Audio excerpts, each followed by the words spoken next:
자, 우리 다시 한번 좌우 앞뒤로 바라보며 인사 나누시겠습니다. 이번에는 이렇게 인사할 거예요. 한 사람이 we will be 라고 하면 나머지 뭐라고 할까요? perfect 하는 겁니다.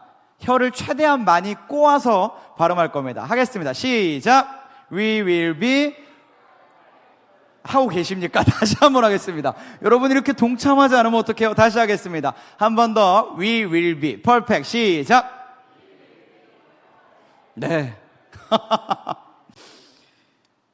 여러분 우리가 주님 안에서 완전케 되어질 줄 믿습니다. 믿으십니까? 완전해질 거예요. 물론 우리는 우리 스스로를 생각할 때 당연히 완전하지 않죠. 저만 해도 거울 보면 완전하지 않음을 알고 있습니다. 근데 하나님 말씀하시는 완전은 그게 아니거든요. 하나님 우리에게 다른 완전을 말씀하세요. 그리고 그 완전은 분명 이루어질 거야 라고 말씀하십니다. 그러나 우리가 믿음으로 이 길을 가기를 시작해야 되는 거예요. 안 될 일이면 안 시킵니다. 하나님 확실하신 분이거든요. 안 되면 안 시키세요. 성경에 뭐라고 말씀하십니까? 우리가 감당할 수 있는 고난만 주신다고 말씀하세요. 이길 산, 넘어갈 수 있는 산만 주시지 못 넘어갈 산이면 안 주신다라는 거예요, 여러분. 성숙도 마찬가지입니다. 완전도 마찬가지예요. 이룰 수 있기에 맡기셨습니다. 그러니 저와 여러분이 이 일을 꼭 이루어내야 할 줄 믿습니다. 아멘이시죠? 그렇게 믿음으로 결단하기를 소망하며 우리 계속해서 말씀 한번 보도록 하겠습니다. 이 시간 우리에게 주신 말씀은 신약성경 마태복음 14장 22절에서 33절까지의 말씀입니다. 신약성경 마태복음 14장 22절부터 33절까지의 말씀을 찾으셔서 또 화면을 보시면서 저와 여러분이 한 절씩 교독하여 읽도록 하겠습니다.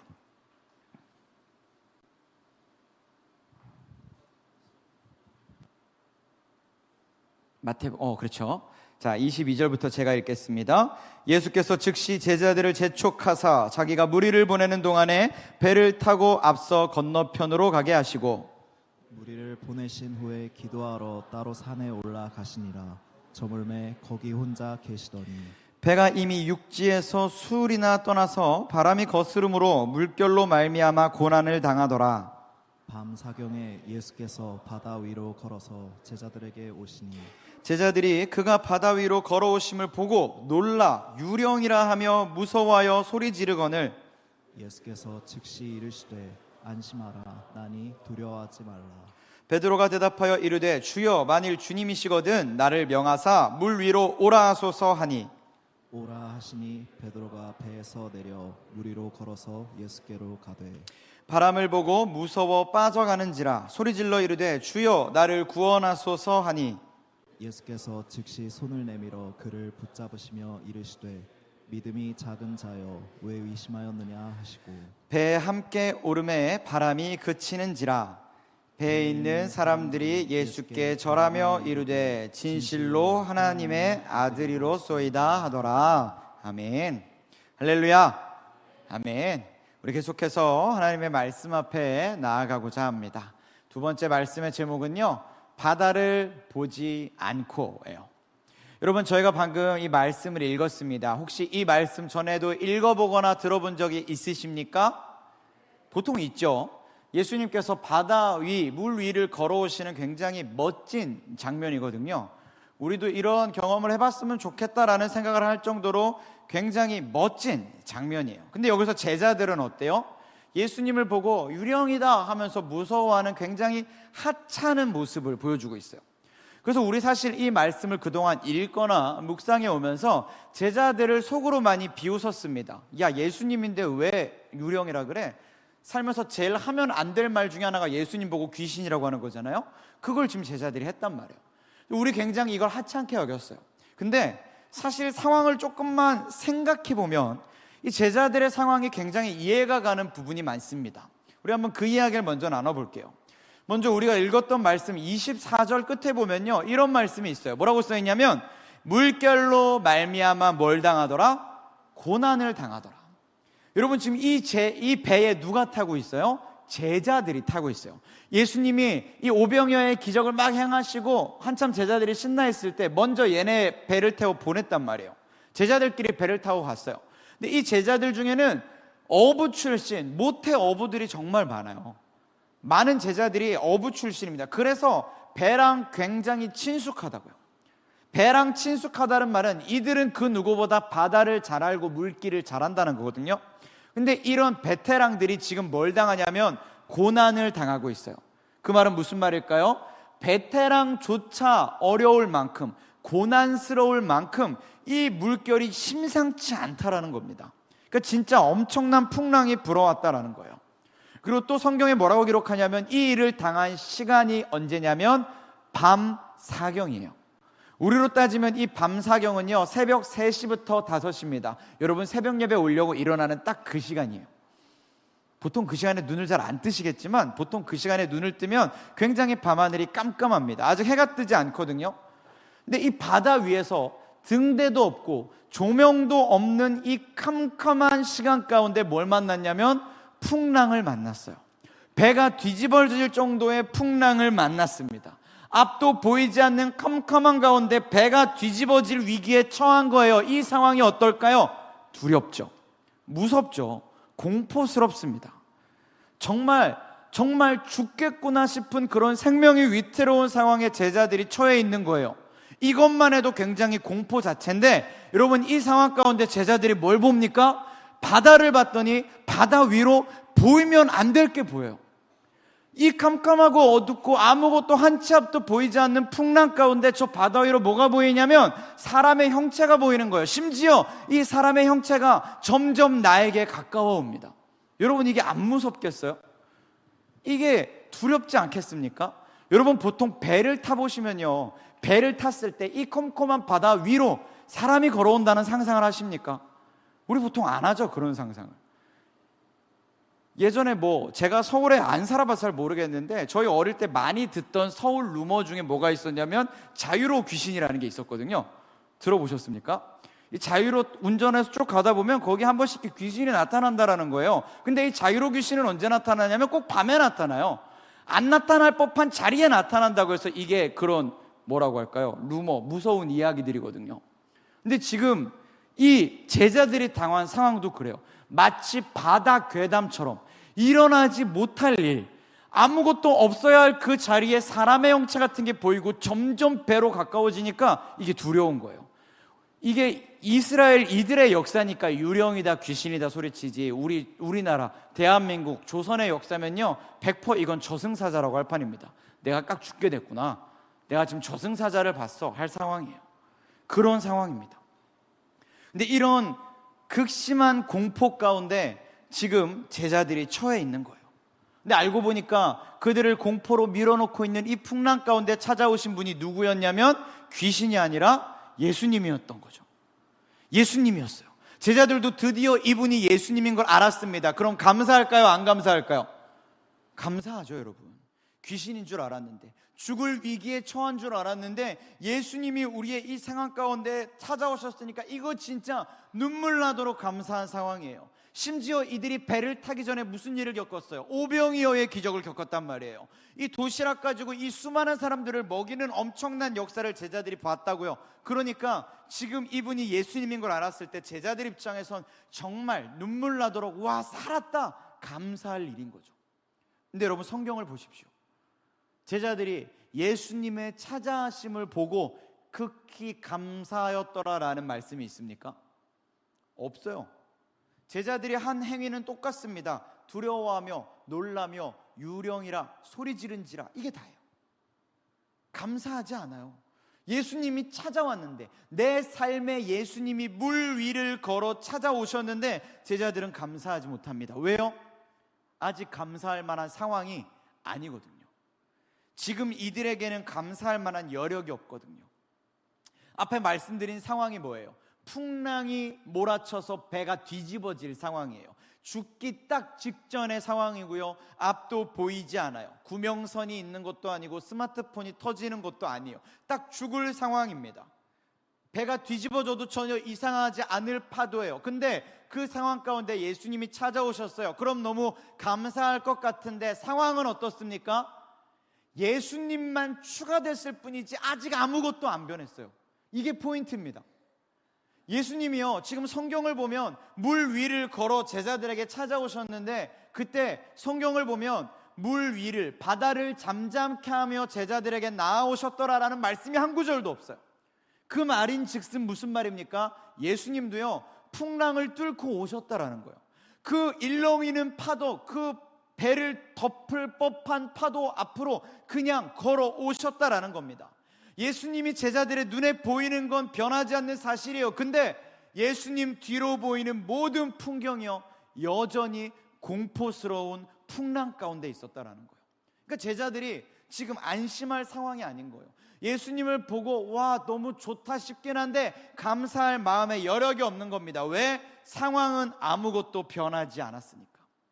환경이 다 그대로니까. 나를 집어삼킬 이 위험이 그대로 있으니까 아직 그 누구도 감사하다라고 하지 못하고 있는 거예요. 상황이 이대로입니다. 환경이 변하지 않았어요. 그저 예수님만 찾아오셨을 뿐입니다. 근데 심지어 여기서 예수님은 제자들에게 뭐라고 하시냐면 내가 이걸 잠잠케 해줄게, 내가 이 파도를 멈춰줄게가 아니라 그냥 이렇게 말씀하십니다. 뭐라고요? 안심하라, 나니 두려워하지 말라. 지금 제자들이 놀란 건요, 두려워한 건요 사실 예수님이 아니거든요.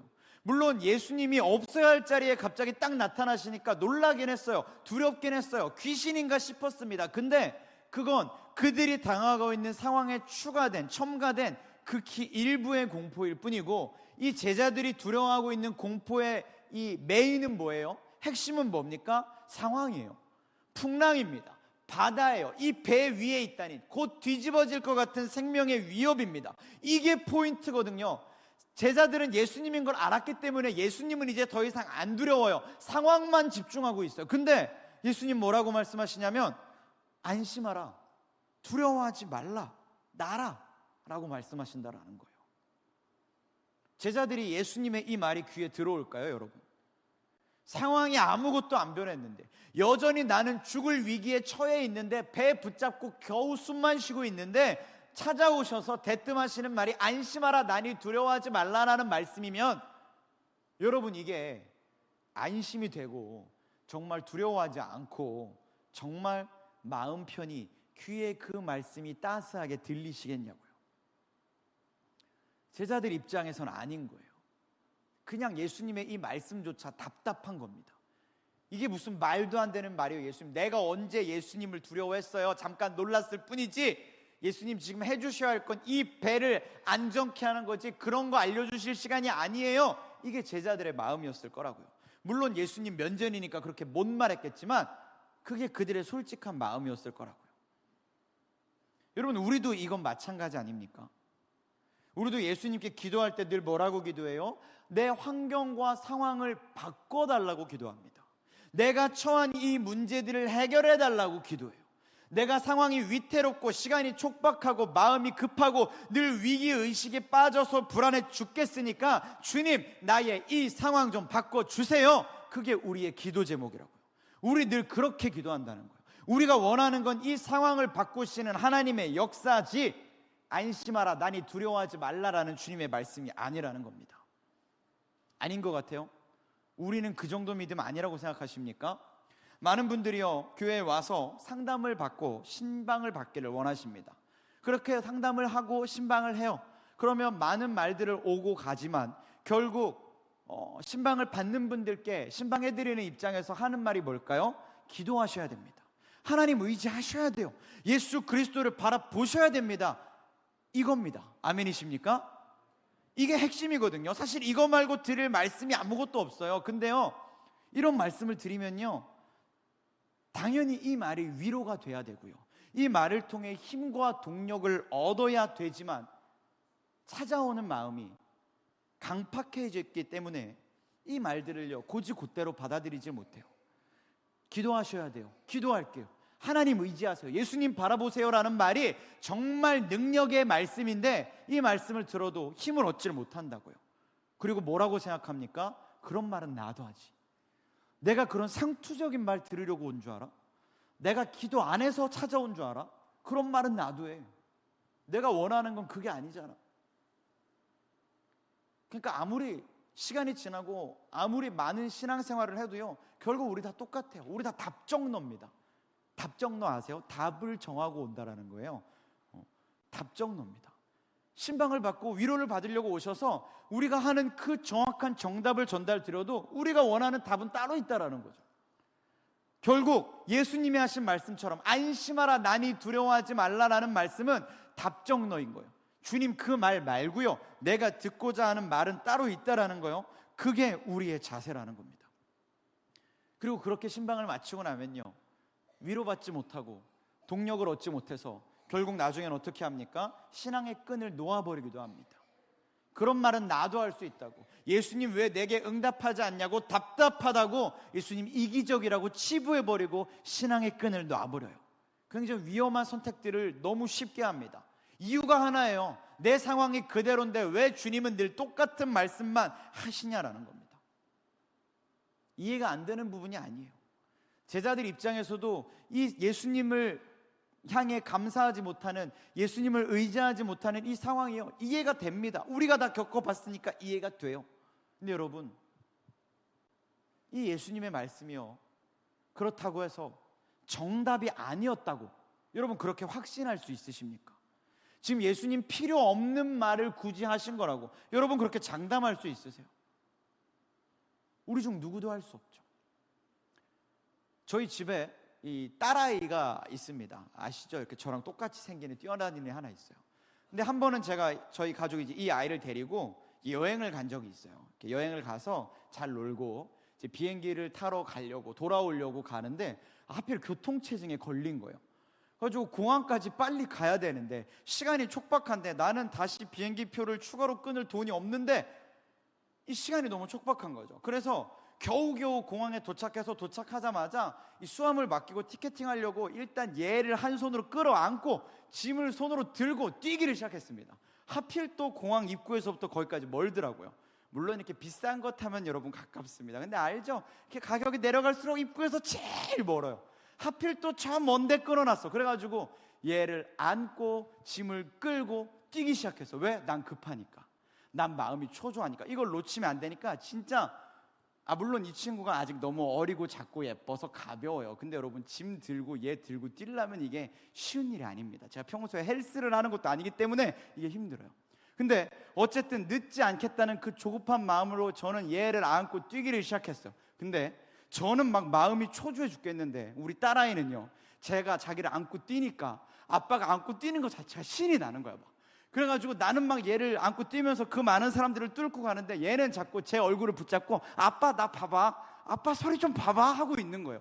나는 사람들을 비집고 가야 되는데 얘는 자꾸 아빠 나 봐봐, 소리 봐봐. 물론 너무 예쁘죠 여러분. 너무 제가 사랑스럽지 않다고 드리는 말씀이 아니에요. 여기까지만 듣고 끝내시면 안 됩니다.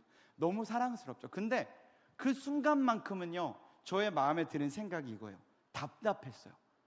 왜냐하면 나는 마음이 급하거든요. 나는 아직 해결되지 않은 문제가 있거든요. 그러니까 빨리 이걸 해결했으면 좋겠는데 이 친구는 그런 마음도 모르고 자기만 보라고 하니까 막 얼굴을 돌리니까 답답하더라고요. 근데 그런 제 마음이 다시 제 딸아이를 향해서 사랑스럽게 바뀌는 순간이 있었어요. 그게 언제냐면 티켓팅을 마치고 비행기에 탔을 때요. 이 모든 문제가 해결되고 나니까, 이 조급함이 다 끝이 나고 나니까요, 그때야 비로소 이 친구가 다시 사랑스러워 보여요.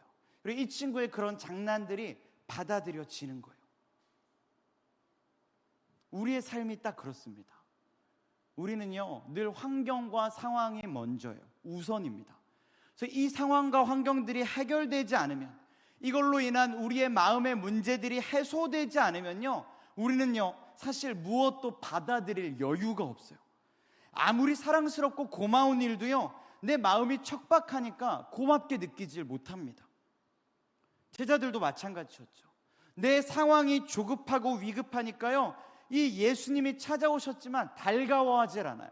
바다가 잠잠해지지가 않으니까요, 자기를 알아보라고 하는 이 예수님의 사랑스러운 음성이 사랑스럽게 안 들리는 겁니다.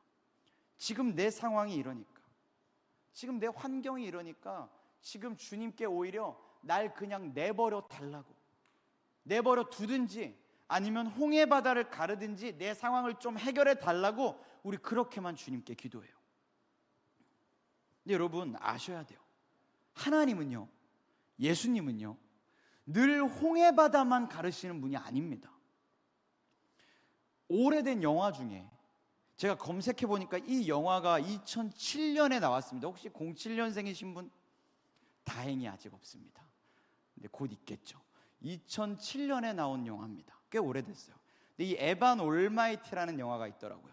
이 영화 무슨 내용이냐면, 에반이라는 남자 주인공이요, 21세기 현대 사회에 하나님의 말씀을 받아서 뉴욕 한복판에 방주를 짓기 시작하는 이야기예요. 미친 짓이잖아요, 사실. 이게 그 먼 옛날 언론과 SNS와 스마트폰이 존재하지 않던 시대에는 노아가 이걸 만들었어도 괜찮다고요. 물론 그때도 욕먹었지만.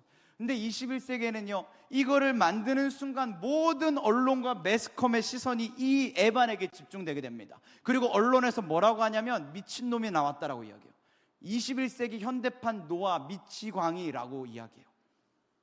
물론 이런 이야기를 들어도요, 하나님께 음성을 듣고 하나님의 명령을 받은 본인은요, 하나님의 음성이니까 순종하고 감당하고 나아갈 수 있어요, 믿음으로. 근데 여러분, 이런 일이 일어나면 늘 누가 문제냐면 가족이 문제입니다.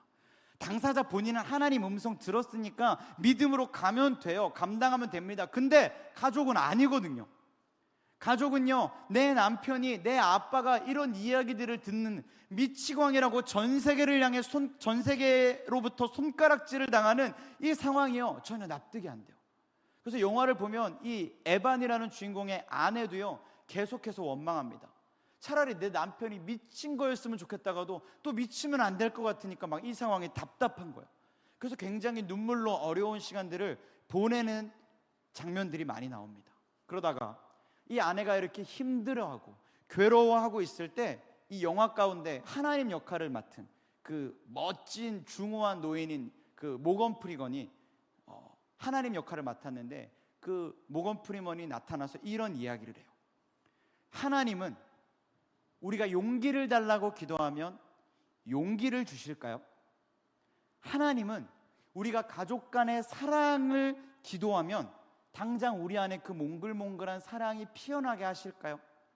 그게 아니라면 그 용기를 낼 기회, 사랑할 수 있는 기회를 주실까요? 이게 모건 프리건, 하나님의 역할을 맡은 그 배우의 질문이었습니다.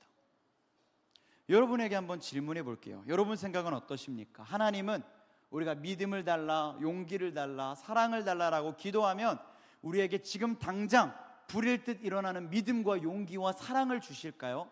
그게 아니면 그 믿음과 용기와 사랑을 드러낼 기회를 주실까요?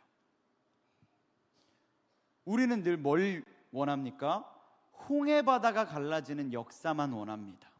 그렇게 홍해바다 갈라지듯 내 상황들이 다 갈라져 버려서요, 모든 게 해결되기를 원해요. 관계도 해결되고, 사랑도 해결되고, 사업도, 직장도, 모든 문제들도 다 그냥 그렇게 해결되기를 원해요. 근데 제가 말씀드렸잖아요, 하나님은 늘 홍해바다만 갈라주시는 게 아니라니까요. 그리고 장담컨대 홍해바다 앞에 선 이스라엘 백성들도요, 굉장히 많은 믿음과 용기가 필요했어요. 여러분, 평소에 성경을 많이 읽고 많이 묵상하는 우리 이룸 청년들인 줄 믿습니다. 아멘이십니까? 질문을 한번 드려볼게요. 홍해바다 이야기가 나왔으니까. 모세가 이스라엘 백성들이 이끌고 나왔다가 홍해바다를 만났어요. 그래서 뒤에는 애굽 병사들이 막 쫓아옵니다. 생명이 위태롭죠. 그래서 하나님께 기도했어요. 그리고 이제 모세가 이 홍해바다를 향해서 손을 쫙 뻗었습니다. 여기서 문제입니다. 홍해바다는 언제 갈라졌을까요? 1번, 모세가 손을 뻗은 즉시. 2번, 손을 뻗은 그 다음날. 자, 거수하겠습니다. 1번, 손을 뻗은 즉시다. 손. 오, 좋습니다. 2번, 손을 뻗은 다음날이다. 오, 좋습니다. 자, 이유는요? 그렇죠, 정답입니다. 성경에 보면 뭔가 드릴 게 없네요. 사랑합니다. 자, 미안합니다. 이렇게 사실 답을 할 줄 몰랐는데 답을 해서 너무 감사해요. 자, 여러분, 정답은요, 아셔야 돼요. 2번입니다. 왜 2번이냐면 성경을 보면요, 출애굽기 14장 21절에 이렇게 말씀해요. 우리 한번 읽어볼까요? 화면이 띄워질 수 있습니까? 네, 한번 읽겠습니다. 시작.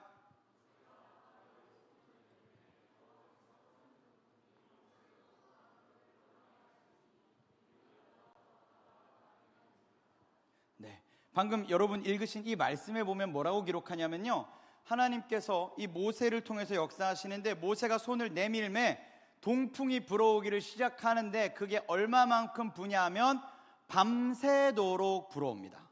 자, 이게 무슨 말씀인지 좀 더 자세히 보면요, 이스라엘 백성들이 출애굽해서 나왔어요. 그래서 홍해바다를 마주했어요. 근데 그때 이스라엘이 위치한 자리가 어디냐면 홍해바다로부터 서편입니다.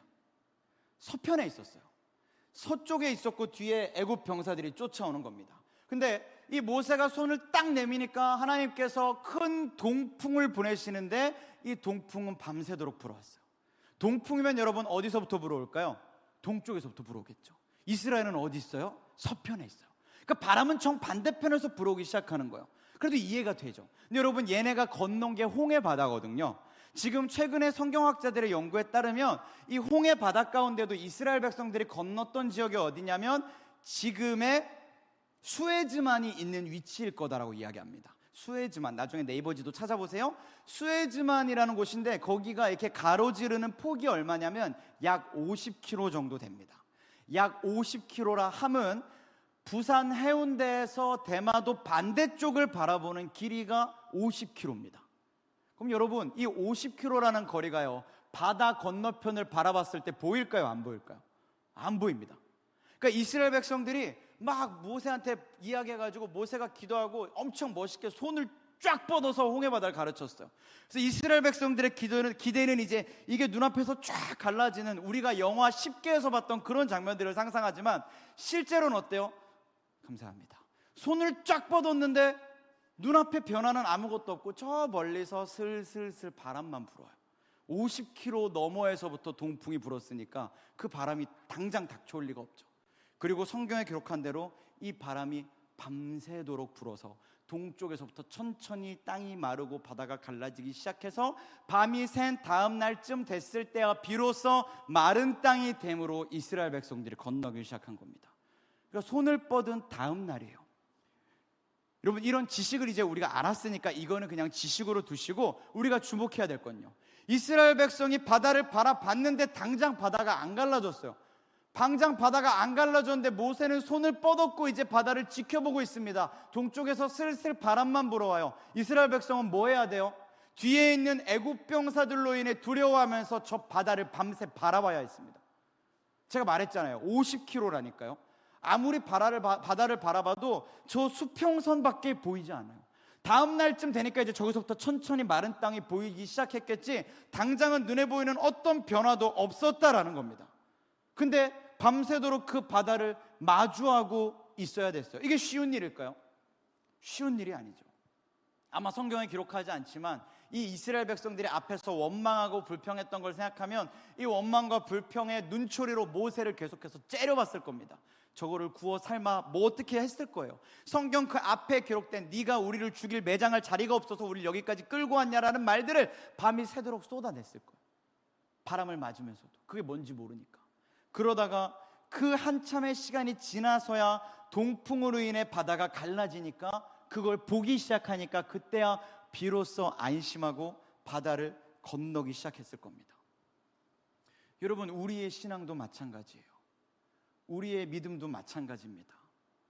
당장 기도하지만 우리 여전히 홍해바다가 눈앞에서 갈라지기만을, 지금 당장 그 일이 일어나기만을 원해요. 근데 하나님이 역사하시는 방법은요, 지금 당장도 할 수 있지만 그렇게 하지 않으세요. 기다리게 하십니다. 믿음을 보일 기회를 주세요. 믿음을 드러낼 시간을 주시고요, 사랑할 기회를 주십니다. 근데 우리는요, 그거 되게 귀찮아요. 그거 되게 싫어합니다. 하나님 지금 당장이면 좋겠는데요 라고 해요. 왜요? 내가 그 믿음의 수고와 노력을 하는 게 싫거든요. 홍해바다는 지금 당장 갈라져야 은혜롭지, 내가 그걸 하루 밤낮을 기다리고 있으면 그건 별로 은혜롭지 못한 거예요. 그게 우리의 상상이고 우리의 신앙입니다. 그러니 늘 홍해바다는 즉시로 갈라져야 한다고 생각하죠. 근데 성경은 아니에요.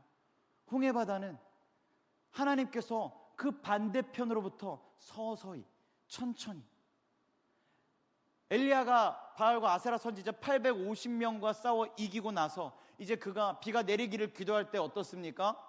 지금 당장 하늘이 먹구름으로 덮는 게 아니에요. 저 멀리 바다 끝에 보니까 요만한 손바닥만한 구름 한 조각 떠올랐던데요, 이겁니다. 우리가 생각할 때 그거 보면요, 그거 그냥 아무것도 아니에요. 하나님 주무시나 할 상황입니다. 엘리야 뭐라고 해요? 준비해라, 큰 비가 올 거다. 그게 성숙한 믿음입니다. 홍해바다를 대하는, 모든 상황과 환경을 대하는 우리의 믿음도 마찬가지예요. 지금 당장 갈라지기를 기대하기보다요, 하나님께서 어떻게 역사하실지를 알고 하나님의 방법에 기대어 기다릴 수 있어야 됩니다. 근데 우리 그걸 참 어려워하죠. 우리의 신앙이, 우리의 마음이 너무 척박해서, 협소해서 그 하나님을 기다릴 여유조차, 우리에게 찾아오셔서 안심하라, 나니 두려워하지 말라 말씀하시는 그 말씀조차 받아들일 그 여유가 없어서 우리 그 주님을 신뢰하지 못할 때가 너무 많습니다. 오늘 읽은 말씀 어때요? 결국 예수님 바다를 잠잠케 하시잖아요. 그때까지 텀이 있었을 뿐이거든요. 근데 그걸 못 기다려요, 우리는.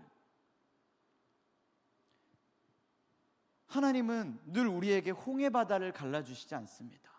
홍해바다를 가르기 전에 먼저 우리를 성숙해 하는 연단과 훈련을 시작하세요.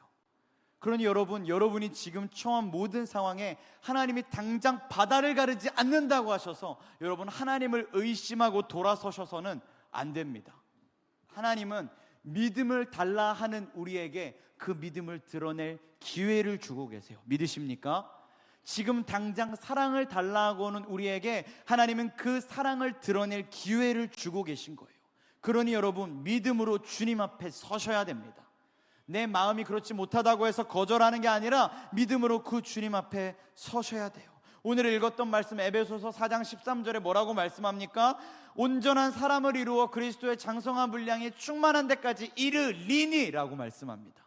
지금 그걸 이룬 게 아니라 이루게 될 거야 라고 말씀하신다고요. 아까 말씀드렸잖아요. 이제 시작입니다. 이제 시작이에요. 홍해바다가 갈라질 게 아니라 갈라질 걸 믿음으로 기다리는 이 시간부터가 시작인 겁니다. 근데 지금 포기하시면 안 돼요.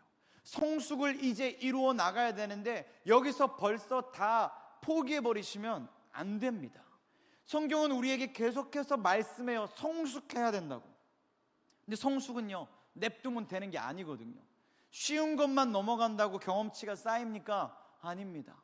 때로는 정말 턱 끝까지 오는 고난들도 겪어봐야 돼요. 그걸 겪고 넘어설 때 비로소 우리의 경험치가 쌓이고 경력이 쌓이고 레벨이 올라가는 겁니다. 그게 성숙이거든요. 제가 말씀드렸잖아요. 성경에는요, 우리에게 감당할 수 있는 시험만 주신다고 말씀해요. 믿으십니까? 하나님 우리에게 주시는 고난은 감당할 수 있는 것까지예요. 근데 우리 늘 이 말씀 나누면 무슨 상상을 해요?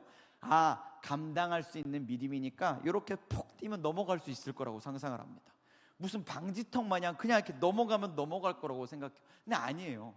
하나님 우리를 레벨업 시키시고 성숙해 하기를 원하시기 때문에 방지턱으로는 경험치가 안 쌓여요. 넘어갈 수 있는, 거봐 네가 이만큼까지 넘어갈 수 있잖아 라고 보여주시기 위해서 진짜 숨이 간당간당한 그 정도까지 우리에게 시험을 주십니다. 그리고 그걸 넘어설 때 비로소 거봐 넘을 수 있지, 너 이만한 사람이야 라고 가르쳐 주시는 거거든요. 근데 우리 그거 되게 싫어요. 하나님 그냥 저 요거 넘을 수 있으면 족한데요. 그게 바로 피터팬입니다. 어린아이에 머물러 있는. 하나님은 우리에게 그 피터팬이 되라고 말씀하지 않으세요. 날마다 떠먹여주는 어린아이에 머물러 있기를 원하지 않으십니다. 홍해 바다를 갈라주기만 원하시는 하나님이 아니세요. 동풍이 불어오게 하시고 그 어린아이와 같은 이제 막 출애굽한 그 이스라엘 출애굽 세대에게조차 하나님은 기도하고 기다리게 하심으로 그들의 신앙의 성숙을 위한 훈련을 시작하셨습니다. 우리도 마찬가지예요. 우리에게 다가오는 시련이, 시험이, 고난이, 홍해 바다가, 갈릴리 바다가 결코 쉬운 시험은 아닐 겁니다. 근데 여러분, 감당할 수 있기에 허락하신 시험임을 믿으셔야 됩니다. 그리고 그 믿음으로 결단하며 나아가는 거예요. 주님, 믿음으로 내가 이 시험을 넘겠습니다. 이 홍해 바다를 마주하겠습니다. 이스라엘 백성이 홍해 바다가 갈라져서 비로소 이 바다를 넘어갔습니다. 이게 우리가 아는 아직 이제 막 하나님께 택함을 받은 이스라엘의 초창기 모습이에요. 근데 이 이스라엘이요, 이 홍해 바다를 건너서 이제 광야에 들어감으로 무엇을 합니까? 40년 동안 광야 훈련이라는 시간을 받습니다. 물론 성경을 보면 이 40년 동안도요, 이스라엘이 별별 죄를 다 짓습니다. 저기 시내산에 올라가자니까 아무도 안 올라가고 모세만 올라가고요. 심지어 모세만 올라갔더니 뒤 밑에서는 막 갑자기 우상 만들어서 잔치하고 있어요. 진짜 엄청난 사람들입니다. 하나님 말씀 주시겠다고 대표자를 뽑아서 왔으면 진짜 하나님이 계시구나, 좀 조심해야 되는데 얘네는 모세가 올라가니까 즉시로 금송아지 만들어서 잔치를 한다니까요. 그러니까 표현이 좀 죄송한데 겁대가리가 없는 거예요, 얘네가. 이런 사람들입니다. 광야 시간을 보면 이스라엘이 계속 이런 이야기 천지거든요. 그러니까 우리가 이걸 보면서 와, 진짜 이스라엘, 그럼 내가 얘보다 낫겠지라는 생각을 해요. 정말 맨날 이런 이야기만 보여줘서요. 근데 여러분, 이런 이야기들이 지나고 이제 40년이라는 시간이 지납니다. 40년이면요, 지금 막 30살 된 청년이 이제 칠순을 하는 굉장히 긴 시간이에요. 오늘 태어난 아이가 벌써 40이 되는 엄청난 시간입니다, 여러분. 이 40년 동안 이스라엘이 광야에서 훈련을 했어요. 죄악투성이의 시간이지만 어쨌든 훈련을 했습니다. 이 훈련의 결과가 어떨까요? 근데 계속해서 보면요, 이스라엘은 광야를 빠져나가기 그 직전까지 여전히 죄악 가운데 있거든요. 이 얘네가 막 별 볼 일이 없어요. 막 대단한 기도를 하는 것도 아니고 막 대단한 예배를 드리는 것도 아니고 하나님은 말씀을 막 주시는데 얘는 막 잘 알아듣는 것 같은 모습이 별로 없습니다. 그래서 되게 40년 허투루 보냈구나 생각해요. 근데 이 40년이 지나고 이스라엘 백성이 이제 광야에서 가나안 땅으로 들어가는 시간이 찾아옵니다. 근데 이 가나안 땅으로 들어갈 때에는 그들을 그동안 이끌어왔던 이 능력의 지도자 모세가 아니라 여호수아라는 새로운 리더와 함께 갑니다. 여러분 아시죠? 이제 막 온 리더에 대한 불안함은 늘 누구나 있거든요. 모세는 대단했는데 여호수아는 뭘 할 수 있지? 이런 의심들이 있을 수 있어요, 사람이니까. 그러니까 리더십도 굉장히 불안정한 상태인데 얘네가 이제 이 40년이 지나고 가나안 땅이라는 또 곳에 가야 되고 또 그곳에 가서 이제 가나안 민족들을 정복해 나가야 되는 엄청난 시간들을 앞두고 있어서 이게 굉장히 두려운 시간들입니다. 근데 어쨌든 이끌고 가니까 따라가요. 근데 따라가니까 제일 먼저 마주하는 시험이 뭡니까? 요단강입니다. 이스라엘이 광야에 들어갈 때는 홍해 바다라는 시험을 제일 먼저 마주했어요. 근데 이번에 가나안 땅에 가려니까 제일 먼저 마주하는 시험이 뭐냐면 이번에는 요단강인 거예요. 물론 바다와 강은 좀 갭이 있죠. 근데 여러분, 이 갈릴리 바다도요, 뭐 이렇게 쉽고 그냥 졸졸졸 흐르는 정도가 아닙니다. 이 요단강도요, 범람하는 때가 오면은요, 사람이 함부로 발을 디뎠다가는 그 급류에 휩쓸려가 버릴 정도로 그런 급한 물줄기가 바로 요단강이거든요. 그러니까 요단강이라고 해서 동네 시냇물이 아니에요. 여러분, 캠핑할 수 있는 이런 물줄기가 아닙니다. 굉장히 범람하는 위험한 물줄기고 강의 폭도 넓어요. 오늘날처럼 과학기술이 발달해서 교각을 세우지 않으면 갈 수 없는 길입니다. 근데 이제 이 이스라엘 백성이 이 요단강 범람하는 물줄기를 마주했어요. 그러니까 이스라엘 백성이 이미 40년 전에 경험해 봤으니까 우리가 생각할 때 하나님 또 뭐 하시겠어요? 기도하면 요단강을 갈라주겠지라는 상상을 할 수 있어요. 근데 성경을 보면 하나님 되게 뜬금없는 말씀을 하십니다. 우리 여호수아 3장 8절의 말씀 한번 볼까요? 여호수아 3장 8절의 말씀을 화면 띄워주시면 함께 읽겠습니다. 시작.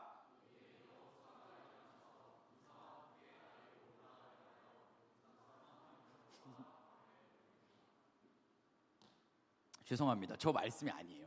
저 말씀이 아니고 제가 다시 읽어드릴게요. 여호수아 3장 8절엔 이렇게 말씀합니다.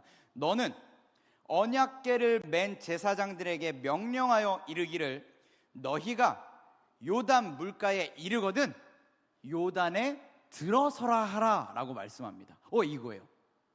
하나님 뭐라고 말씀하신다고요? 너희가 요단에 가면 여호수아야 네가 손을 뻗어 내가 요단강을 갈라줄게가 아니라 제사장들에게 이르기를 요단에 이르면 요단으로 들어서라 라고 말씀한다라는 거예요. 그러니까 요단 앞에 서서 뭔가 하나님이 제스처를 취해 주시는 게 아니라 도착했어? 그럼 이제 글로 들어가라고 말씀하신다고요.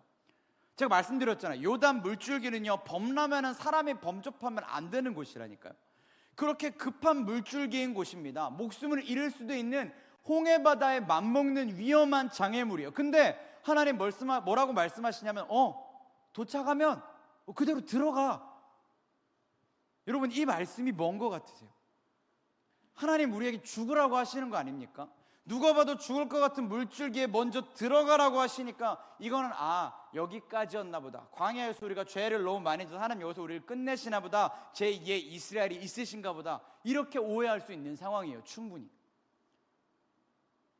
근데 심지어 하나님 이렇게 말씀하셨는데 이 40년 동안 열심히 죄짓기 바쁘던 이스라엘이요, 굉장히 의외의 선택을 합니다. 그게 뭘까요? 이 요단물이 멈추지 않았는데, 아무 변화도 일어나지 않았는데 이 물에 들어가기를 시작한다라는 거예요. 이 급한 물줄기에 발을 담그고 나아가기를 시작한다라는 겁니다. 지금 하나님 아무 말씀도 안 하셨거든요. 근데 그냥 일단 주님 말씀하셨으니까 이 범람하는 강물에 발을 내딛기를 시작한다라는 거예요. 어떻게 됐을까요? 당연히 죽었겠죠. 당연히 급류에 휩쓸리지 않았겠습니까? 근데 성경을 보면 성경은 그 이후의 이야기를 이렇게 이야기합니다. 여호수아 3장 16절과 17절에 이렇게 이야기해요. 함께 볼까요? 함께 읽습니다. 시작. 곧 위에서부터 흘러내리던 물이 그쳐서 사르단에 가까운 매우 멀리 있는 아담 성읍 변두리에 일어나 한 곳에 쌓이고 아라바의 바다 염해로 향하여 흘러가는 물은 온전히 끊어짐에 백성이 여리고 앞으로 바로 건널새 여호와의 언약궤를 맨 제사장들은 요단 가운데 마른 땅에 굳게 섰고 그 모든 백성이 요단을 건너기를 마칠 때까지 모든 이스라엘은 그 마른 땅으로 건너갔더라. 아멘. 성경에 뭐라고 말씀합니까? 홍해바다와 똑같은 사건이 일어납니다. 발을 내디뎌서 물에 들어갔더니요, 저 위 성경의 표현 그대로 먼 곳에서 멀리 있는 아담 성읍의 변두리에서부터 물이 일어나 한 곳에 쌓이기를 시작하고 이 물들이 아라바의 바다의 염해로 향하여 흘러가는 물로 완전히 끊어짐으로 서서히 물이 마르기 시작해서 그들이 있는, 이스라엘이 있는 이곳에 비로소 물이 마르기 시작했다라고 말씀합니다. 여러분, 강물이라는 게요, 그냥 여기서 땐문을 탁 닫으면 갑자기 모든 물이 팍 멈추는 게 아닙니다. 문 닫기 전까지 쏟아졌던 물들이 있기 때문에 얘네가 다 흘러가야 돼요. 그러니까 이스라엘 백성이 마찬가지로 물에 발을 담궜는데 내 물이 급류에 휩쓸릴 것 같은 두려움 가운데 처해 있는데 물은 여전히 흘러내리고 있다는 겁니다. 아라바 그 근처 아담 성읍 변두리에 일어나 물이 여기까지 마를 때까지 물은 여전히 흐르고 있다는 거예요. 이스라엘이 무슨 생각을 할까요? 똑같은 생각하지 않겠습니까? 이거 왜 안 멈추지? 이거 왜 안 끝나지? 우리 이러다 죽는 거 아니야?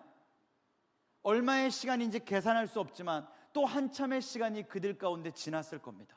그리고 그 한참의 시간을 하나님이 말씀하셨으니까 일단 믿고 의지하며 기다림으로 버텨냈어요. 그리고 그렇게 버텨냈더니 비로소 물이 마르기 시작하고 그들이 마른 땅에 섰을 때 그 먼저 들어갔던 제사장들, 언약궤를 메고 먼저 물에 발을 담궜던 그들의 자리가 마르기 시작했을 때 이스라엘은 비로소 마른 땅을 건넜다라고 말씀합니다. 여러분, 이 두 가지, 홍해바다를 건넌 이스라엘과 요단강을 건넌 이스라엘의 차이가 뭡니까? 성숙의 차이입니다. 분명 이스라엘을 건널 때는 하나님이 먼저 보여주지 않으시면 아무것도 못하는 사람들이었어요. 홍해바다를 보고 불평만 하던 사람들이었습니다. 홍해바다를 보고도 하나님 먼저 찾지 못하고 불평만 하던 사람들이었다고요. 근데 이제 요단강을 건너는 시점이 되니까 40년이라는 시간이 지나니까 이 이스라엘이 어때요? 성숙했어요. 아직 요단강이 갈라지지 않았지만, 아직 저 강물의 변화가 없지만 먼저 강물에 발을 담그기 시작합니다. 왜? 하나님이 이 강물을 마르게 하실 것을 믿으니까. 홍해 바다를 가르기 전에 나아가지 못했던 이들이 이제는 먼저 발을 내디듬으로 주님의 말씀에 순종하여 주님의 역사를 기대하는 믿음으로 성숙했다라는 거예요. 이게 바로 뭡니까? 성숙입니다. 신앙이 자랐다라는 거예요. 믿음이 자라났다라는 겁니다. 근데 이들의 이 믿음의 변화를 그들이 어떻게 알았을까요? 40년 동안은 몰랐어요. 광야를 걸어다닌 동안은 몰랐습니다. 근데 언제 알아요? 요단강이라는 시험을 마주하니까 알아요. 요단강이라는 하나님 없이 이길 수 없는 시련을 만나니까 비로소 알게 되는 겁니다. 이 강물을 피해 도망할지 아니면 이 강물에 먼저 발을 담글지. 사랑하는 여러분, 이스라엘 백성이 광야에서 40년 동안 하나님 속이나 썩이는 줄 알았는데 그들의 시간이 결코 허투루 흐르지 않았음을 오늘 지금 우리는 말씀을 통해 보았습니다. 그냥 제자리에 머물러 있는 멍청이들인 줄 알았더니 알고 보니까 그들도 성숙했어요. 그리고 이 성숙을 무엇을 통해 깨달았습니까? 그들의 상황과 계기를 통해 알았습니다. 이 요단강이라는 시험이 주어지지 않았으면 결코 깨닫지 못할 믿음의 성숙을 요단강이라는 고난을 통해 알게 된 거예요. 우리도 마찬가지입니다. 우리 늘 믿음과 사랑과 용기와 담대함을 달라고 늘 기도하잖아요. 오늘도 우리 그렇게 기도했습니다. 근데 여러분, 그 믿음의 기도의 응답은요, 갑자기 내 안에서 몽글몽글한 뭐가 피어나면서 경험되는 게 아닙니다. 물론 그런 특별한 경험을 하게 될 수도 있고요, 하는 경우들도 많습니다. 이상한 거 아니에요. 그런 경험을 하면 당연히 맞습니다. 근데 우리 다 예수 그리스도를 처음 인격적으로 만나고 성령의 충만함을 누리게 되었을 때 그 경험들을 했어요. 지금 당장 저 문을 열고 나가면 만나는 사람들에게 다 예수 천당 불신 지옥을 외칠 수 있을 만큼 담대함이 우리 안에 있었습니다. 근데 그 담대함이 지금은 다 어디 갔을까요? 없어요. 분명 다 주셨는데 없어요. 왜 그렇습니까? 우리가 경험했던, 우리가 누렸던 그 성령의 충만함, 그 예수 그리스도의 사랑, 그 예수 그리스도와의 인격적 만남이요, 우리의 감정에만 머물러 있고 그쳤기 때문입니다. 이 감정과 감동과 감격에만 머물러 있었던 거예요. 마치 어떤 은혜의 황홀경 안에만 머물러 있었던 겁니다. 믿음은요, 그냥 믿고 고백하는 거에서 끝나는 게 아닙니다. 동전은요, 앞면도 동전이고 뒷면도 동전입니다. 믿음은 믿음으로 믿고 고백하는 것도 믿음이고요, 그 믿음대로 살아내는 삶의 실천도 믿음입니다. 둘 중에 하나만 믿음이 아니라 둘 다 있어야 믿음이에요.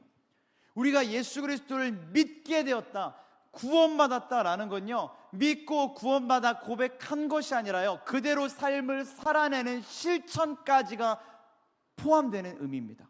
근데 우리 다 뭐에 머물러 있냐면 그 자리에서 누렸던 이 은혜와 감격과 감동과 이 감정적인, 정말 이 단편적인 고백에만 머물러 있고 삶의 실천이 없었어요. 그러니까 이 반쪽짜리에만 머물러 있다가 정작 이 실제적인 삶을 살아낼 때 늘 무너지고 좌절하고 아무것도 얻지 못하는 겁니다. 그래서 하나님은 우리에게 보여주시는 거예요. 삶으로 살아내야 되니까, 진짜 믿음대로 실제 삶을 실천해 내야 되니까 말만 하는 삶에서 그치지 말라고 살 그라운드를, 환경을 만들어주고 계신 겁니다. 너가 믿음으로 고백했잖아, 너가 믿음을 구하잖아, 나도 네 믿음을 보기를 원해. 그러니까 우리 한번 믿음으로 살아내보자, 실제 삶으로 이행해보자 라고 주님 우리에게 계속 이 삶들을 주고 계신 거예요. 그러니 우리는 그 삶들을요, 믿음으로 맞이하며 정말 살아내야 되는 겁니다.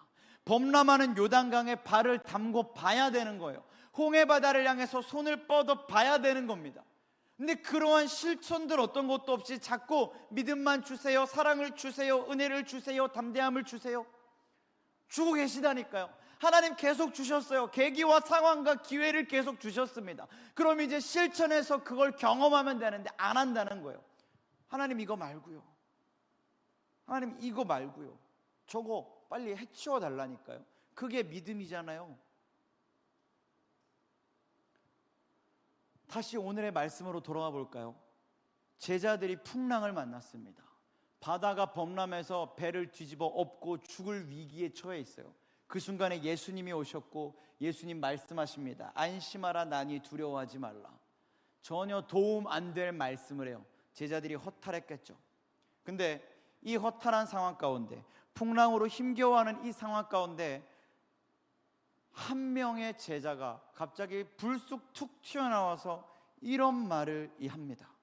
마태복음 14장 28절이에요. 우리 한번 읽어보겠습니다. 본문 읽겠습니다. 시작.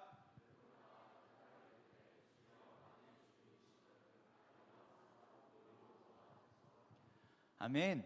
자, 베드로가요, 예수님 앞에 나타나서 이런 얘기를 합니다. 예수님, 정말 예수님이시면요, 지금 나한테 명령하셔서 나에게 그 물 위로 오라고 말씀해 주세요 라고 이야기합니다.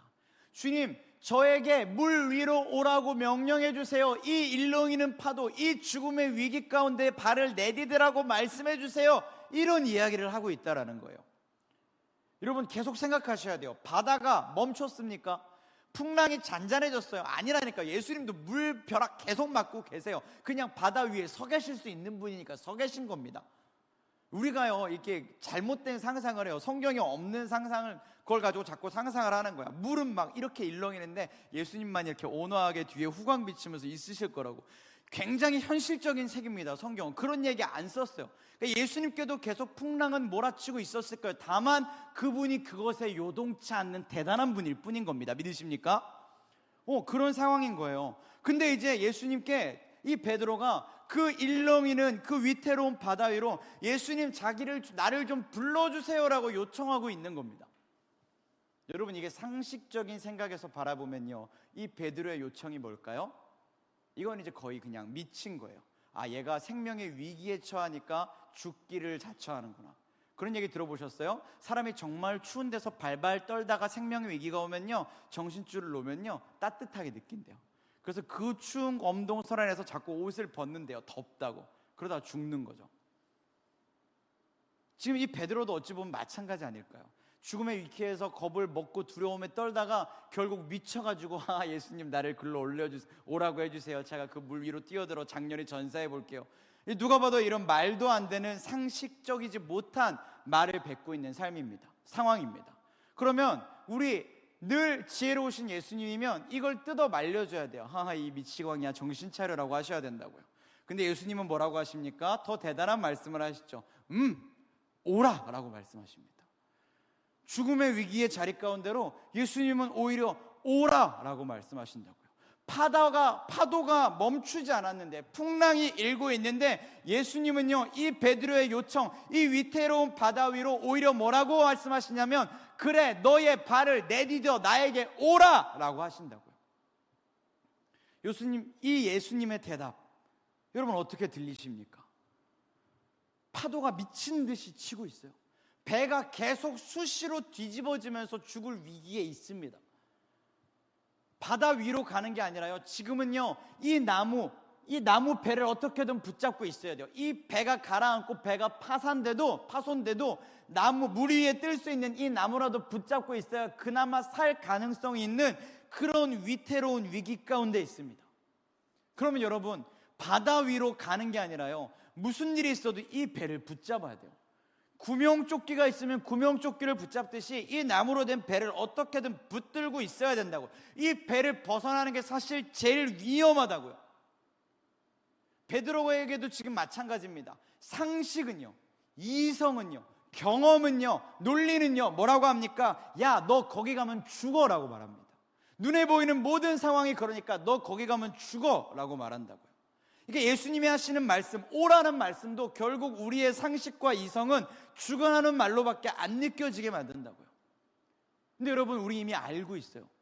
예수님 우리 정말 죽으라고, 베드로에게 죽으라고 이 말씀을 하셨겠습니까? 죽으라고 오라고 하셨겠어요? 그게 아니잖아요. 예수님의 말씀 너무 명확했어요. 오라고 해볼까도 아닙니다. 그분의 말씀은 선명합니다. 오라, 오라, 오라. 베드로야, 오라. 내가 서 있는 이 파도 위로, 지금이라도 너를 집어삼킬 것 같이 위태롭고 공포스럽지만 내가 서 있는 이 바다 위로, 그 배를 버리고 내가 있는 이 자리로 오라. 왜요? 거기 서 있는 그분이 하나님의 아들 예수 그리스도시니, 이 파도가 일렁이고 이 바다가 위태롭고 이 풍랑이 집어삼킬 듯이 우리를 위태롭게 하고 있지만, 그럼에도 불구하고 그 한가운데 서신 그분이 예수 그리스도시니 베드로야, 믿음으로 오라. 그게 주님의 말씀인 거예요. 여러분이라면 어떻게 하시겠습니까? 상황이 변하지 않았어요. 풍랑이 그대로입니다. 여전히 내 환경과 문제는 어렵고 괴롭습니다. 아무것도 해결되지 않았어요. 그냥 거기에 예수님이 계실 뿐이에요.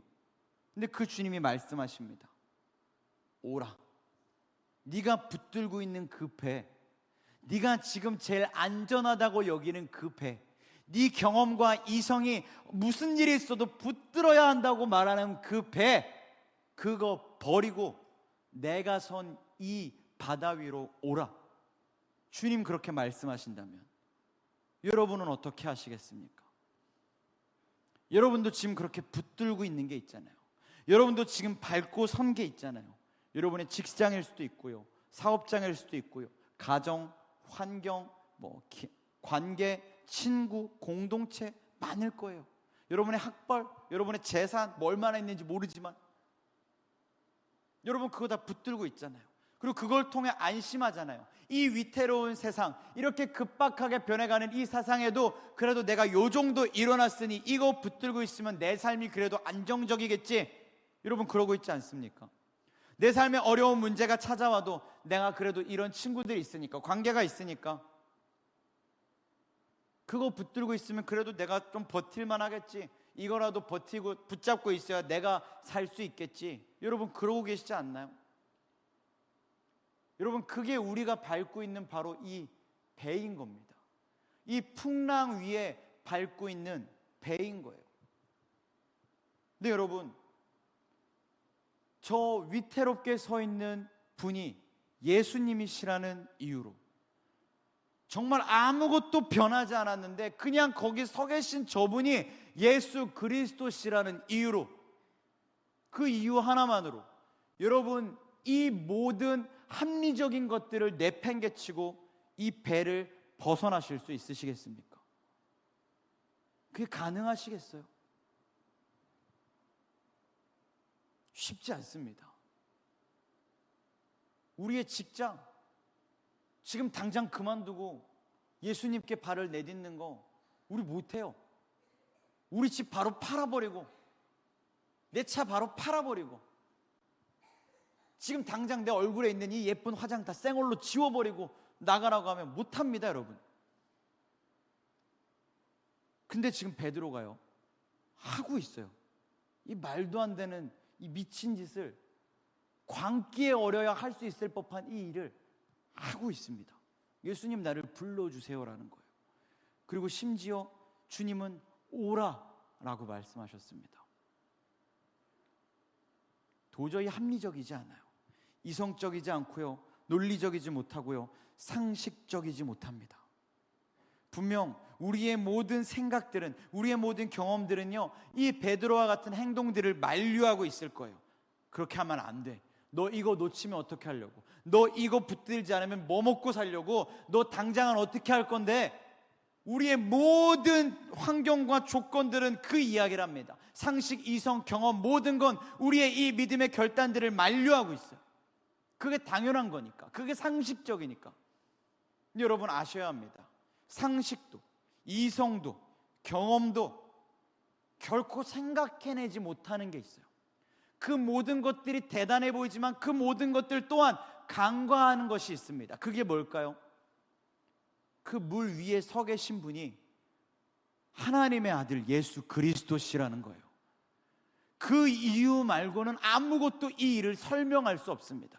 그 이유 말고는 아무것도 이 일에 보탬이 될 수 없어요. 그냥 정말 그분이 하나님의 아들 예수 그리스도시니까 그것만으로 이 일을 선택할 수 있는 겁니다. 그러니 상식은, 이성은, 경험은, 논리는 이 일을 우리에게 이해시켜 주지 못해요. 그럼에도 불구하고 성경은 베드로라는 이 무리수를 두는 담대한 청년을 통해 우리에게 이 일을 보여주셨습니다. 그리고 이 무지한 일, 이 무자비한 것 같은 이 행위가요, 결국 결과를 가져와요. 그게 뭡니까? 성경에서 예수님을 제외하고 유일하게 바다 위에 발을 내디뎌 그 물 위를 걸어가는 경험을 한 인물로 베드로라는 인물을 보여주게 됩니다. 이 경험을 누구만 했어요? 이 많은 12 제자들 중에 베드로만 했습니다. 성경에 기록된 수많은 사도들이 있지만 베드로만 했어요. 이 바다 위로 모든 것들을 다 제쳐버리고 미친놈처럼 발을 내딛었던 예수 그리스도께 구하고 오라라는 그 무지한 말씀에 순종했던 이 한 사람만이 이 일을 경험했습니다. 여러분, 이거 대단한 일 아닙니까? 성경에 그 많은 역사들이 경험되는데 오로지 베드로만 할 수 있었던 일이에요. 그렇다고 베드로가요, 이 순간 자기가 이 일을 감당할 수 있는 믿음이 있다고 생각했을까요? 자기가 그만큼 성숙한 사람 레벨이라고 생각했을까요? 아닐 겁니다. 아무리 베드로가 좀 이렇게 막 자기 의의가 차고 자존감이 높았지만 그럴 수 있는 사람이 아니었어요. 실제로 누구도 그런 일을 경험하지 못했기 때문에 베드로도 할 수 없는 일이었습니다. 근데 결국 그 일을 해냈어요. 바다 위로 걷는. 물론 우리는 알고 있죠. 베드로가 몇 걸음은 걸었을지 모르지만 성경에 뭐라고 기록합니까? 결국 바다를 봄으로 두려워하여 다시 물에 빠졌다고 기록합니다. 그 위태로운 바다에 결국 물에 빠져버렸어요. 그럼 우리는 생각합니다. 아, 거봐, 물 위에 빠지는 게 당연하지. 저렇게 위기에 처하는 게 당연하지. 그게 우리의 생각이에요. 우린 이것 때문에 베드로를 비웃습니다. 근데 성경에 뭐라고 기록해요? 그가 물에 빠지게 예수님은 내버려 두지 않으세요. 물 위를 담대하게 걸어보기를 시작한 그의 인생이 당장은 물에 빠져드는 것 같지만 예수님 어떻게 하십니까? 그분의 손으로 직접 그를 건져 올리십니다. 결국 베드로가 그의 인생이 이 자리에서 침몰했을까요? 침수돼서 완전히 끝났습니까? 아닙니다. 주님이 들어 올리셨어요.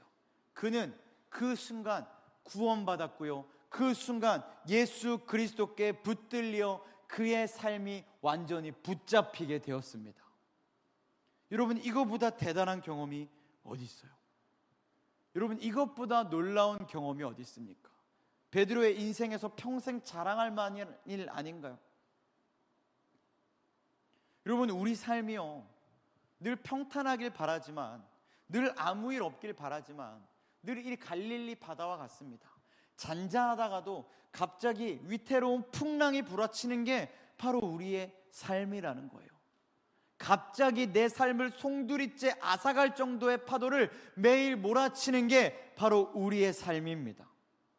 사실 우리가 지금 이 상황, 이 자리, 이 환경, 이 조건에 서 있다고 해서, 이 배 위에, 이 사회적 지위에 처해 있다고 해서요, 이게 우리를 영원히 지켜주지 못한다는 거 사실 우리도 너무 잘 알고 있어요. 지금 내 직장이 평생 직장이라고 생각하지 않고 지금 내가 가진 모든 것들이 나를 완전히 지켜줄 거라고 우리 그렇게 단언하지 않습니다. 우리도 다 알고 있어요. 경제가 바뀌고 환경이 바뀌고 정권이 바뀌고 뭐가 맨날 바뀌는데 불안한 우리가 똑같죠. 이게 영원하지 못하는 거 누구보다 잘 압니다. 근데 알면서도 못 떠나요. 왜? 이것조차 없으면 안 될 것 같으니까. 이게 그나마 내 삶에 있는 전부인 것 같으니까. 갈릴리 바다의 그 배처럼 여길 떠나면 아무것도 할 수 없을 것 같으니까 이것만 붙잡고 있는 겁니다. 저 파도와 풍랑이 두려워서 떠나지를 못해요. 언젠가는 멈추면 가야지. 바람이 멈추면, 바람이 잦아들면 그때는 가봐야지. 그게 우리의 이성과 경험과 상식과 논리가 주는 말들입니다. 우린 늘 그 생각들을 합당하다고, 합리적이라고 여겨요. 그래서 우리가 이 자리를 고수하고 지키고 서 있는 게 당연한 일이라고, 제일 잘하는 일이라고 생각합니다. 그런데 여러분 아셔야 돼요. 경험도 이성도 결코 우리에게 제시할 수 없는 한 가지가 있습니다. 그게 뭐냐면 이성과 경험이 결코 바라볼 수 없는 그 위에 계신 하나님이 계시다라는 거예요. 그 하나님은 이성과 경험과 상식으로는 도저히 이해할 수 없습니다. 해석해낼 수 없어요. 그러나 분명히 명확히 그분은 그 높은 그곳에 거하고 계십니다. 믿으십니까? 그러니 우리가 이성과 경험만을 의지하면 안 되고요, 상식만을 의존해선 안 되는 거예요. 도저히 이길 수 없을 것 같은 그 풍랑 위로 상식을 깨고 걸어오신 분이 예수님이십니다. 이 이길 수 없는 풍랑, 아무도 있을 수 없을 것 같은 그 자리에 찾아와서 서 계셨던 분이 예수님이십니다. 그리고 그 위태로운 자리에 버젓이 서서 우리에게 그 배를 버리고 오라고 말씀하시는 분이 예수님이십니다. 상식으로 이해할 수 없어요. 근데 그 상식을 넘어서면 그 주님이 우리를 바라보고 계신 겁니다. 그러니 여러분, 우리가 상식과 경험에 갇혀 이 자리를 고수할 필요가 없는 거예요. 이 배가 주지 못하는 안전함, 이 현실이 주지 못하는 평안함이요, 다 그 주님께는 있는 줄 믿습니다. 그 예수님께는 계세요. 그러니 주님 확신에 차서 부르시는 겁니다. 오라, 내게로 오라. 성경에 얼마나 여러 번 우리에게 말씀했습니까? 오라, 내가 너를 쉬게 하리라. 너가 선 그 자리가 결코 너에게 평안을 주지 못하지만 내가 있는 이곳, 나와 함께하는 이 자리는 풍랑이 일지라도, 바람이 불지라도, 사망의 음침한 골짜기일지라도 해를 당하지 않도록 내가 너를 안위하리니 너는 믿음으로 내게 오라. 주님 우리에게 그렇게 말씀하십니다. 사랑하는 여러분, 그 주님의 부르심에 이 시간 응답할 수 있기를 축복합니다. 우리 주님 분명 말씀하세요. 오라. 다른 어떤 것 보지 말고 나를 보고 예수 그리스도를 보고 그 예수 그리스도가 있는 그곳으로 오라 라고 말씀하십니다. 주님께 나아가는 데는요, 풍랑을 보는 게 아닙니다. 풍랑을 보면 갈 수가 없어요. 예수님 서신 그 뒤로 여전히 풍랑이 일고 있기 때문에 풍랑을 보면 못 갑니다. 날씨를 보고 가는 것도 아니에요. 여전히 하늘이 캄캄한데 뭘 보고 가겠어요? 못 갑니다. 그런 풍랑이나 환경이나 날씨나 조건을 보고 상황을 보고 가는 게 아니에요.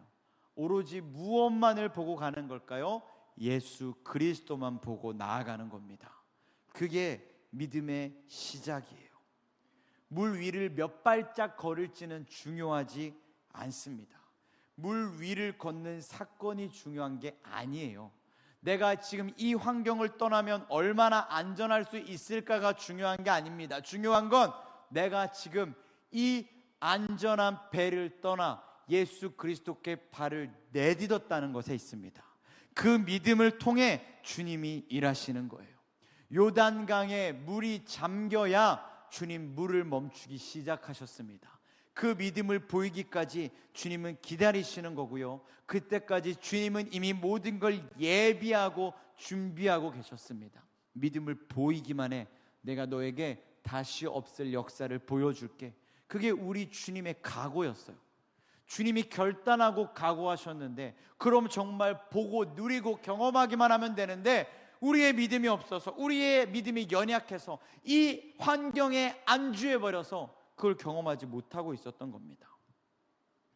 여러분, 이제는 발을 내딛기 시작하셔야 됩니다.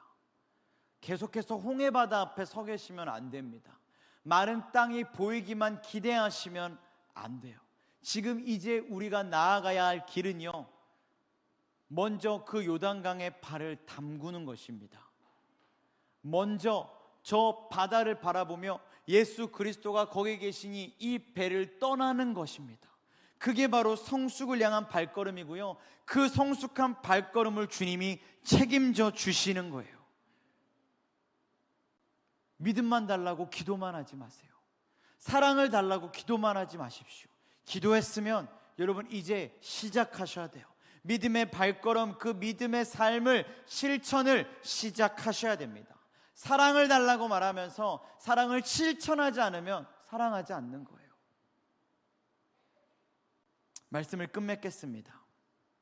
우리의 믿음이 홍해바다를 건너지 못했던 40년 전에 머물러 있지 말아야 됩니다. 우리의 신앙의 수준은 이미 그때를 지났습니다. 적어도 우리는 이제 요단강에 멈추지 않아도 발을 내디딜 수 있기 시작해야 되고요. 갈릴리 바다가 잠잠케 되지 않아도 예수 그리스도가 거기 계시기에 발을 내디뎌 이 배를 떠나기를 시작해야 됩니다. 그게 바로 예수 그리스도를 향해 나아가는 성숙을 위한 발걸음의 시작이고요. 그게 진짜 믿음의 행진이고 믿음의 시작입니다. 여러분 그 일을 시작하셔야 돼요. 풍랑을 보면 할 수 없습니다. 그러나 예수 그리스도만 바라보면 능히 할 수 있습니다. 예수를 보고 시작하십시오. 예수를 보고 선택하십시오. 그분이 우리를 건지실 것이고 그분이 우리를 살리실 것이고 결국에는 이 풍랑도 잠잠케 하실 것입니다. 그러니 이 배를 떠나는 선택이 무조건 잘하는 거예요. 예수 그리스도를 선택함으로, 예수 그리스도라는 그 한 가지 이유로 주께 나아가기를 선택할 때 비로소 이 모든 것을 이루시는 그 주님을 신뢰함으로 믿음의 걸음을 내딛기를 시작하는 믿음의 성숙자, 우리 모든 이룸 청년들과 또 우리 모든 성도님들이 다 될 수 있기를 이 시간 주님의 이름으로 간절히 축원합니다.